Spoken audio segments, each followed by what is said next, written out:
Hi, I'm Jasmine, the sequel, and I am not relatable.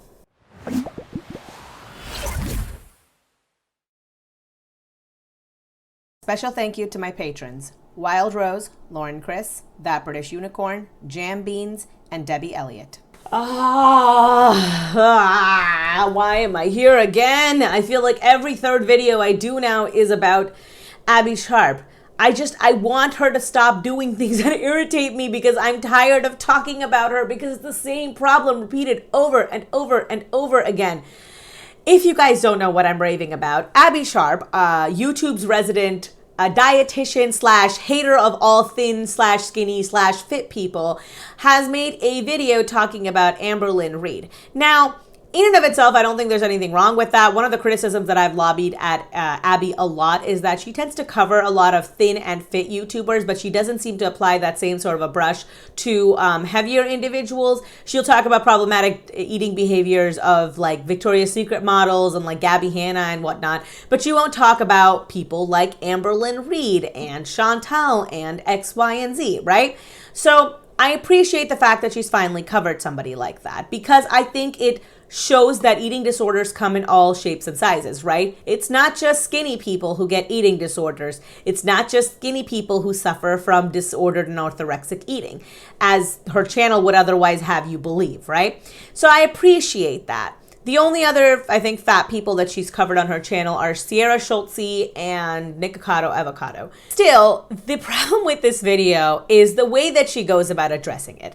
First and foremost, I just want to put this out there. This is maybe like the third or fourth person who has recently done a video about Amberlynn Reid and like this community, like the Hater Nation. And is there something in the water that I was not, like, did YouTube put out a thing saying, hey, everybody talk about this? Overall, when you come into a community, right, it's generally a good idea to look at why people are complaining rather than just giving your own opinions on why you think people are complaining when you are new to a community, because chances are you probably don't have all of the background information, which is a big problem that I have with Abbey's channel.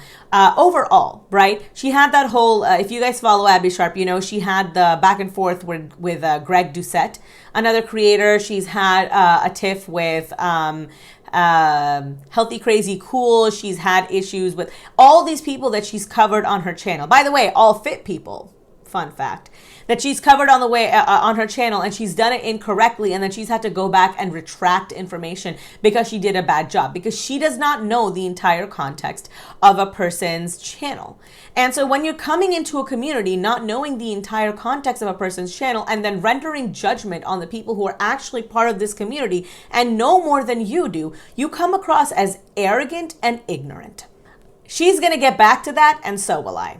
And with all of that said, I want to get into this video. There's a lot of stuff that she talks about that I will not cover. She covers Amber's individual meals. I have nothing to say to that. Her opinions are her opinions. A lot of them I think are actually correct. She also has a lot of parts where she talks to a eating disorder specialist. So the person that she brings on gives a lot of examples about, like, you know, what you should do, what you should not do, all the stuff for like therapy related reasons. It's great. I love it. I don't really have a lot of issues with most of what she says. So I'm just going to cut all that part out. It's the stuff in the middle that I really want to talk about. And it's funny because it's only a few minutes long, but I have so many issues with it. But essentially, mukbangs on YouTube have now evolved from the Korean trend of eating a modest amount of food in front of an audience to simulate a social eating experience virtually, to now eating a large quantity of food in a short period of time, aka the actual clinical definition of a binge. So obviously, to the average viewer, Amberlynn's regular mukbang activity seems at odds with her weight loss goals. And this, of course, has led to a lot of online bullying, vicious diet trolling, and accusations that she isn't taking her health or weight loss seriously. With that said, Amberlynn has recently shared that she's actively trying to rebrand her channel without doing mukbangs, because even though these videos generate the most views, they also generate the most hate and scrutiny. Is that the volume of food in Amberlynn's mukbangs pale in comparison to the norm.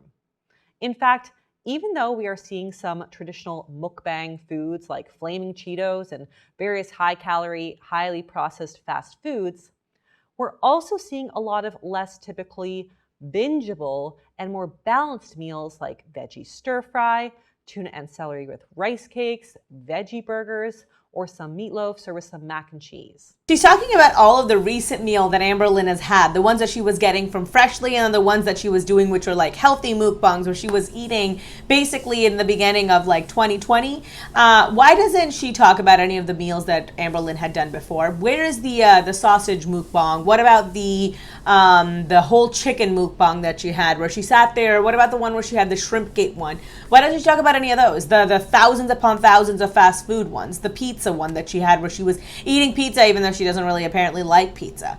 What? No, nothing to say to that? Oh, I guess because it was in the past, it's no longer relevant now, right? Like, that's how that works. All of her past is suddenly erased, and people should now only judge her based on her most recent information, right? It's not like people have seen the entire library of her content and therefore know the type of person that Amber is and are making their decisions based on their history with her. Why don't you address her Activia saga, Abby? What about that? What about her recent cycling through Jenny Craig? No? Nothing? Don't want to talk about that? Okay.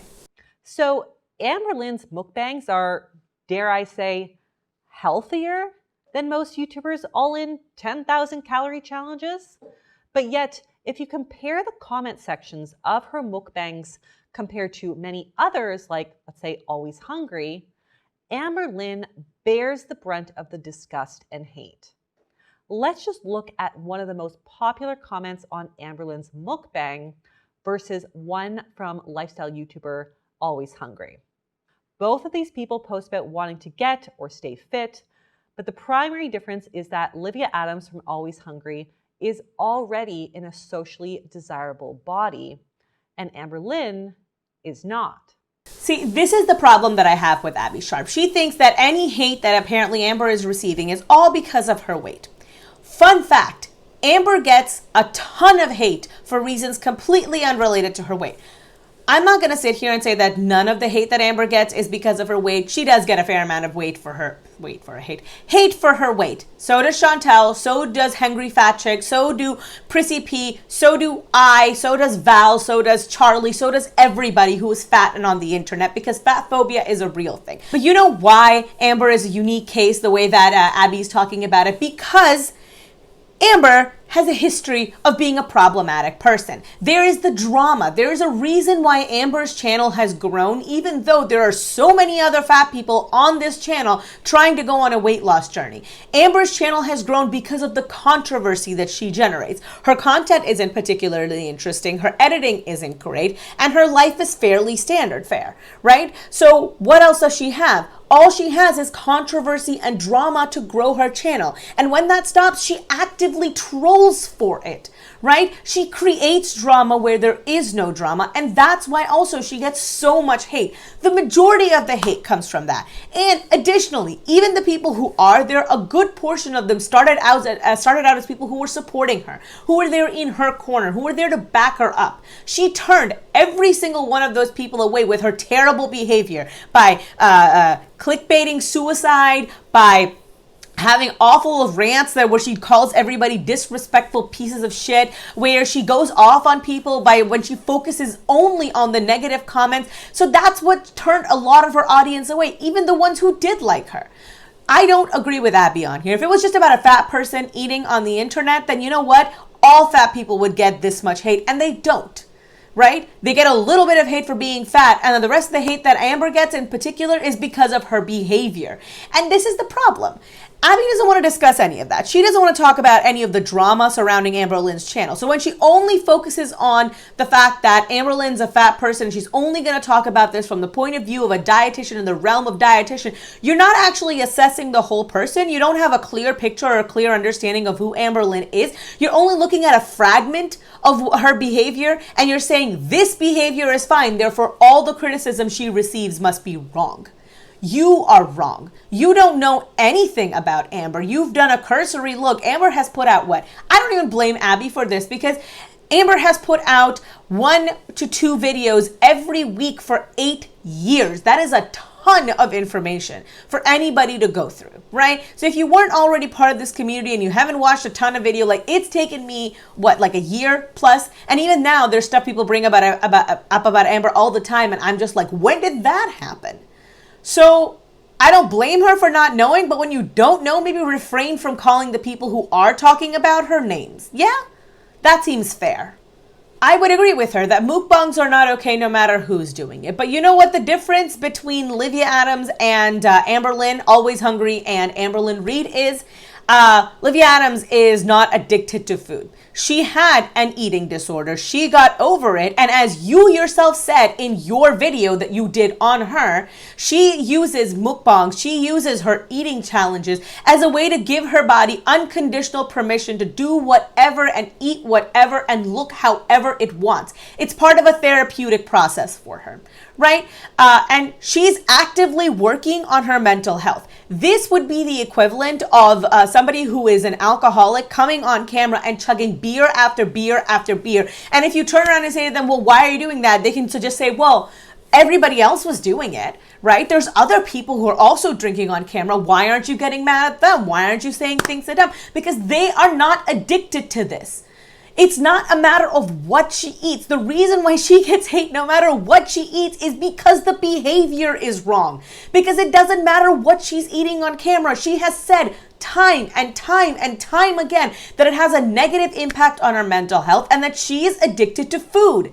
As a food addict, having a bad relationship with food already, maybe don't put it up online because it does bad things to your psyche. Asking everybody on the internet to be better is apparently fine for Abbey, but asking Amberlynn to take 2 steps in the right direction to protect herself from these negative consequences of her actions is apparently fat-phobic and makes all of us bad people because God forbid there ever be any kind of personal accountability.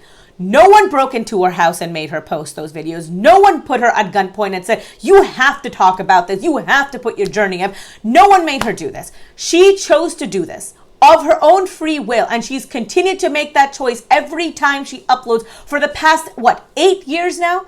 So no, Abbey doesn't get to come on here and say, well, why isn't Livia getting this much hate? I'm sure Livia gets a bunch of hate too. I'm not going to go through her comments and pick things out, mostly because I don't give a shit and I'm tired. This is wrong. You're making a false equivalency here. They are not the same thing. Somebody who is in the throes of addiction and somebody who is well on her way to recovery are not the same. And one would have thought that a registered dietitian would be able to understand the difference between the two. But this is the problem with her channel, right? She's got blinders on when it comes to health at every size, to intuitive eating, and yes, to the morbidly obese. I am not saying you need to be mean to Amber. I'm not saying go there, give her vitriolic hate. I put a thing in my comment section down below that if you wouldn't like to receive criticism this way, then you should not go and give it to Amber on her channel. It is inappropriate. All she has to do is not watch videos about herself and she would be fine. And you know what? I think Amber doesn't. Amber is good at that. She will just not watch any of the videos made on her. Unlike Chantel, who goes and seeks out every piece of negative information about her. What Abbey wants is for nobody to ever say anything to Amber at all, for Amber to continue to upload however many videos she wants, monetizing her eating addiction, making a mockery out of the fact that she has the funds and the availability to get help and chooses not to, right? She chooses to stay sick because there have been no consequences for her actions thus far. Apparently even cancer wasn't a big enough consequence for her. So she chooses to stay where she is, but apparently it is our fault that Amber has gained this weight. It's very clear that the negative public perception of Amberlynn's content is unique because of her size. And that's nothing new. Research suggests that society's negative attitudes towards obese people play a significant role in their psychological and their physical health. I get that a lot of people think that trolling an obese person about their weight or offering aggressive dieting advice might motivate these individuals to adopt healthier behaviors. But statistically, the opposite is true. Research shows that the experience of weight stigma reduces exercise frequency and increases binge eating, unhealthy weight control behaviors, and binge eating disorder. Once more, I come back to Amber's channel is unique, but it is not unique the way that she's talking about it. Because if it was just about a fat chick eating on camera, you know what? Hungry fat chick would get as much hatred and as much vitriol thrown at her. She doesn't, right? Every single one of her videos doesn't get ratioed. Prissy P would get that, and she doesn't. Learning to be Fearless would get that, and she doesn't. Nabila Noor would get that, and she doesn't. Raw Beauty Christie would get that, and she doesn't. And all of them, by the way, have put up videos talking about their weight, have put up videos talking about what they eat, have put up videos talking about their health. They don't get that because they're not fundamentally bad people. Amber Lynn has all of these issues and she fundamentally portrays herself as a bad person online, right? Like, I don't know the reality of her situation, but she does shit online to provoke drama, to grow her channel, to keep engagement because the rest of her content is boring and she doesn't want to put any fucking effort into it. And Abby's gonna come on here and put that on us? Nah, son. That's on her. Personal accountability is a thing. I don't want people to see me as a mess. That's why I make sure that my hair is done, my hair is what it is. But I make sure that my face is done, that I'm wearing clean clothes, that I try and present myself in the best light possible. I'm not going to come on here looking like a hot mess. It's one of the reasons why I hid all of my terrible bang mistakes, right? That's why. That's why I do that, because I'm trying to put my best foot forward. I know that putting stuff up about my health will negatively impact me, which is why you guys will probably never see a weigh-in from me. I'm never going to do it. It doesn't matter, not even for you. I don't weigh myself in the privacy of my house because it does bad things to my mental health. Amber knows that it does bad things for her to film herself eating and put it up online, and she chooses not to because the money is too good. And Abby's solution is what? That we continue watching her so that she has money, but that we don't say anything negative about the fact that she's obviously eating herself to death on camera and refuses to get any help. What world do you live in? She is such a hypocrite sometimes that it amazes me. Even the study that she has put up on here, on her own screen, says that negative perceptions of weight and health impact everyone, right? Harsh critiques of people's weight and appearance impacts everyone. So tell me, ma'am, where do you get off deciding what Blogilates physique should and should not look like, huh? Where do you get off criticizing Livia's eating behavior? Where do you get off putting all this stuff on the internet for not just her to watch, but for everyone in your 3,000K plus audience to watch? Because no matter what you say about treating people with kindness, there's always going to be people who are going to be in that comment section who are going to say, I should go and say something to that person about it, right? So what? You can dish it, but you can't take it. You can apply that logic that no one should get this kind of harsh criticism because it can negatively impact them. That's fine for people who are in Amber Lynn's situation, who are morbidly obese and who are actively monetizing their eating addiction. But for somebody like Livia Adams, always hungry, who is recovering from an eating addiction, it's fine for me to make a video on her. It's fine for me to joke about what she's eating. It's fine for me to make light of her situation and talking about how apparently orthorexic some of her eating behaviors are. And that's okay though, right? Because then it's not harsh. Then it's that it's okay to do because apparently she's thin, so it must be okay, right? Either diet culture impacts everybody and everyone is hurt by it, and therefore everyone should be treated with that kind of kindness, or everyone is fair game and all jokes are fine. You can't have it both ways. You can't say that diet culture impacts everyone, but I'm not going to talk about this particular person's health and their terrible behavior when it comes to food and their terrible choices when it comes to food. Well, I'm going to make fun of this person right here because they happen to be in a socially acceptable body. You don't know their inner struggles. If you're okay with making that kind of a judgment call on one stranger that you've never met before, who's admitted, by the way, to having an eating disorder in the past and being on the path to recovery, right? You're okay with making a judgment call about what you can and cannot criticize with her. But at the same time, you won't do it for this other person who, by the way, Amber's official diagnosis as having a binge eating disorder is under serious scrutiny, given the fact that it apparently came from BetterHelp, which were in no way, the people on there are in no way qualified to actually diagnose her. So her having a binge eating disorder and her also being on the path to recovery from an eating disorder, that provides her with leniency and courtesy and care from Abby's kitchen. But not this person here, because fuck her since she's thin, right? In fact, one study on more than 2,400 overweight and obese women reported that 79% of participants coped with weight stigma by eating more food, and 75% of participants coped by refusing to change their diet. In addition, weight stigma can also cause psychological stress, which can increase the risk of depression, low self-esteem, and body dissatisfaction. So you can see how this experience may actually perpetuate some of these unhealthy, destructive behaviors. So are internet trolls the reason for Amberlynn's extreme weight gain since she started her journey online? Well, according to the research, and simply by looking at the comment section of even just one of her videos, I would say that this is a real possibility. Have you stopped to consider that Amber can just stop uploading food content? She needs to put 0% food content in her videos. She could just do try on hauls, her daily vlog things, and then just like do weigh-in stuff. She could talk about all the walks that she's taking. She could talk about the food that she's cooking. She could never show another piece of food entering her mouth, and her channel would still give or take do overall well, because people don't care about her day-to-day life. People care about what she does in an overarching way. Have you considered that? And then secondly, have you considered that the reason Amber gained weight is because that was the first time in her life where she had disposable income that was purely at her discretion? Because that's when the YouTube money really started rolling in. She had all this money now and she could do with it whatever she wanted. And you know what she chose to do? She chose to eat.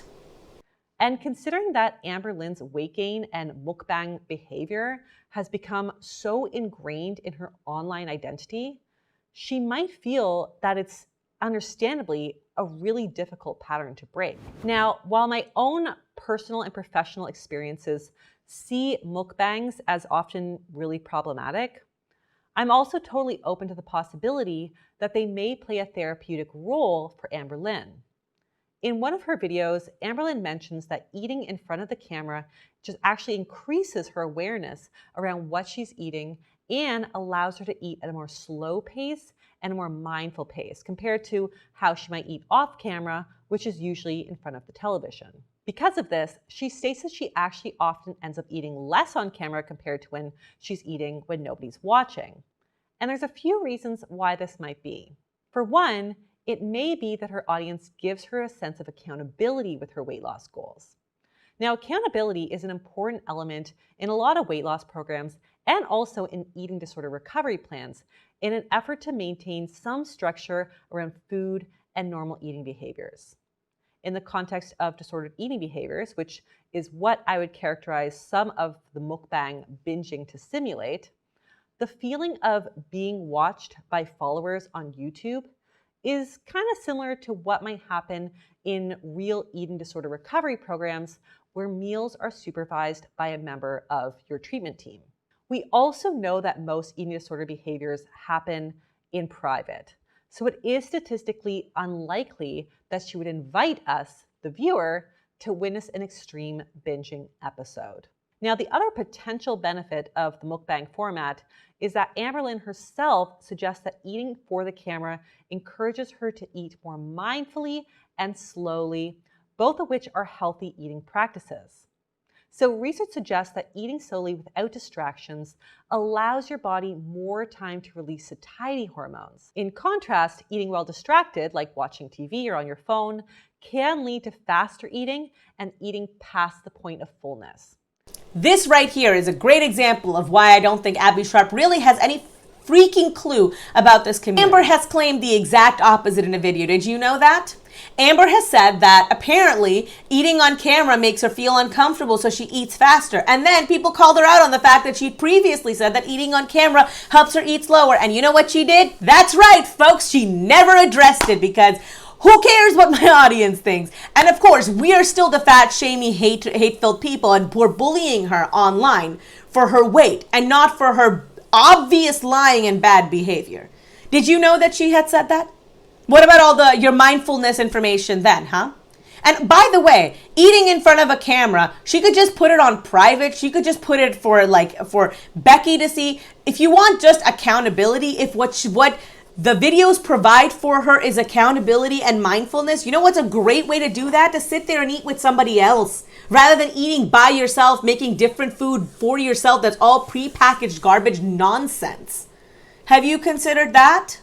Or does it make me a fat shamer if I say that, hey, maybe she should sit with her spouse and eat? Ah, yes, Abby's favorite talking point, yo-yo dieting and weight cycling.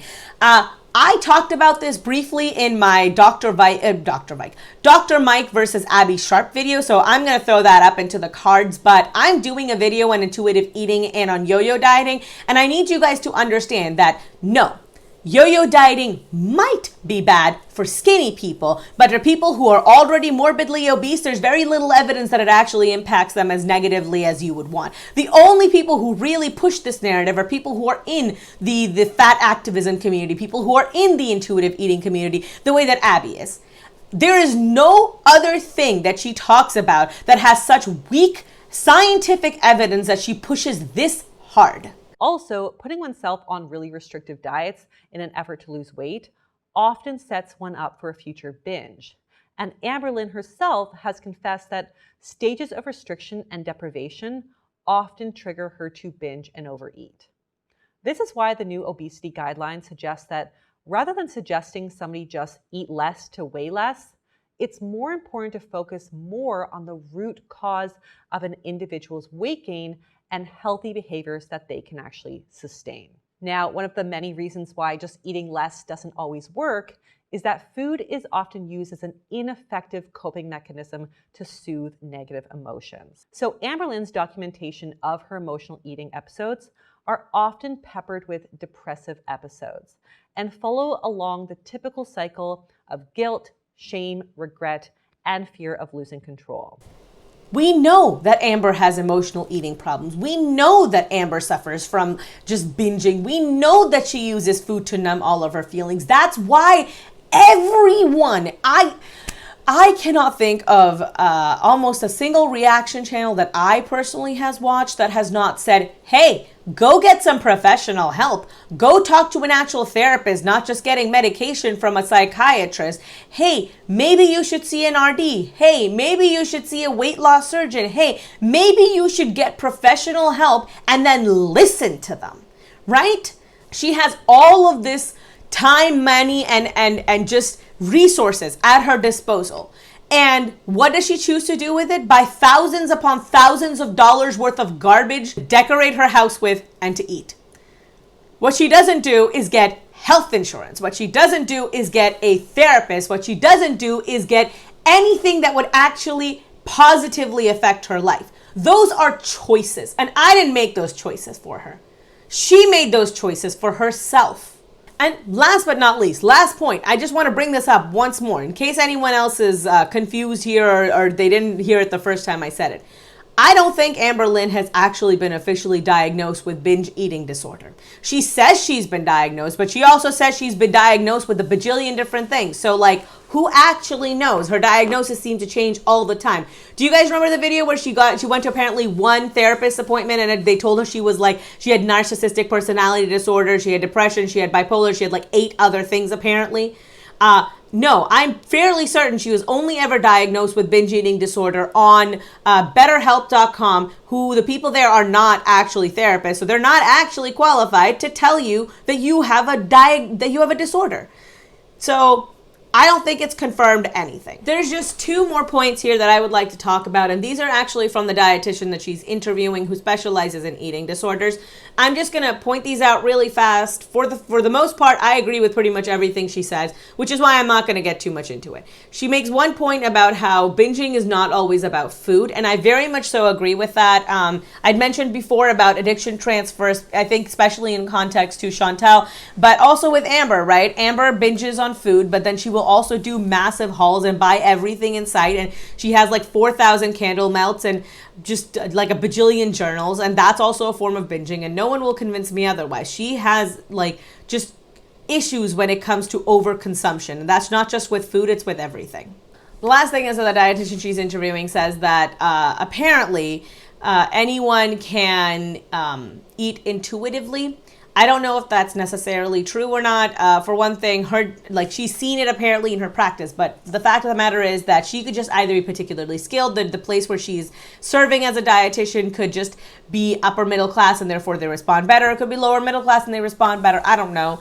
And that science is inconclusive on this. So her opinion, this is purely her opinion and it is not fact. There is no evidence suggesting that you can teach somebody who has a disordered eating past to eat intuitively, right? One or two people are a completely different matter, but like a vast majority of people with therapy, we don't know if that's possible yet. There's no evidence for that. So this is purely conjecture and purely opinion on her part. Every time I have to talk about Abbey Sharp, my opinion of her drops a little bit more. I don't think she's a bad person, but she is severely misguided. She thinks that she's doing people a favor by essentially just lying to them and telling them what they want to hear to make them feel better. And she's not, right? She's so wrapped up in trying to be a good ally to the fat activist community, to be a good health at every size advocate, that I think she's actually like misconstruing the science to the people who are listening to her. Intuitive eating isn't the solution for everyone. Stop pushing it like it is. The science behind it is very weak, and you don't understand the complex history that Amberlynn has on this platform.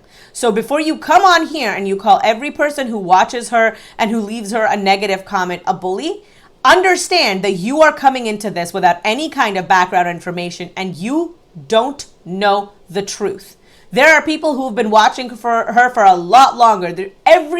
Pretty much every single person, I want to say, outside of probably a few trolls, right? I'm sure she has a fair amount of them, but outside of the trolls, there is a really good percentage of people who started off as ardent supporters of Amberlynn, who slowly soured on her because of her negative behavior and her poor behavioral patterns. So don't come on here and tell me that every single one of us is a bully when you have spent, what, a few weeks, maybe a month on this video? I'm sorry if I was really mad on that one. I've like had it up to here with her nonsense. And I'm going to leave her bias of against thin people and fit people for a completely separate video. I was originally going to do it in this one, but it's late and I'm tired and rage takes a lot out of me, okay? So I'm going to save that for a different video at a different time, but it's probably going to be equally as mad. So there's that. Anyway, if you like this video, give me a thumbs up. If you hated this video, you can give me a thumbs down. That's totally acceptable. I understand. I respect everybody's opinions here, even Abbey's, even though I think she's very, very wrong. Leave me a comment down below if there's something you'd like me to really, really know. Subscribe if you haven't already subscribed. Hit the notification bell down below and hit all so you are notified when I upload any video. Share with your friends, share with your family, tell everybody you know about my videos and save me from the horrors of the YouTube algorithm. I've got all my social medias linked down below as well. I've got Twitter where I'm a little bit toxic and a little bit petty, and you know, if you want to talk to me, that's where you can do it. That's where you can find that kind of content. I've got Instagram. Most of the time my Instagram is basically just things I'm doing and places I'm going and whatnot and all the food that I'm cooking. But right now I'm not going anywhere or doing anything, so it's just the food, but I'm a pretty good cook. So if you like that kind of content, that's where you can find it. I've got my Patreon and my community. So far, we haven't named the community, so it's just going by unnamed community so far. But if you guys have good naming suggestions, let me know down below. And if you guys want to toss a few coins in my direction, consider becoming a patron and or a community member. I would really appreciate it. All the funds that I receive go directly towards this channel. I put pretty much everything I make back into this channel so far. I am currently saving up to buy a better camera. The plan was to buy it with my own money, but expenses are a little bit tight right now. So, but you know, soon, maybe. Keep my fingers crossed. All the funds that you give me will go directly, in particular right now, to buying me more tape measures. I don't know if you guys know this, but this is a curtain behind me and it was a hell of a challenge getting it up, and you can't see it, but it is very lopsided because this tape measure is broken. So all of your funds will be used to buy me a new tape measure. Think about it. It's an important fund. As always, I'm Jasmine, the sequel, and I am not relatable. Peace.